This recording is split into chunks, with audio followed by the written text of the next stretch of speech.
nalaman yung kasama kayo doon sa PBA 50 and 36 players, anong unang naging reaction nyo?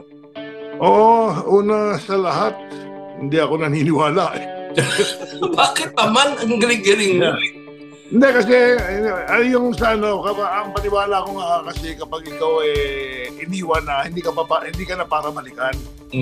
Pero siyempre, natutuwa ako at alam mo, iba-iba ang pamamaraan ni Lord. Hindi natin marami tayo mga hindi akalain sa buhay na nangyayari na bigla-bigla na lang Paano nyo ba nalaman? May nagsabi ba sa inyo o napasa nyo lang? Paano nyo ba nalaman? Actually, may nag-message sa akin si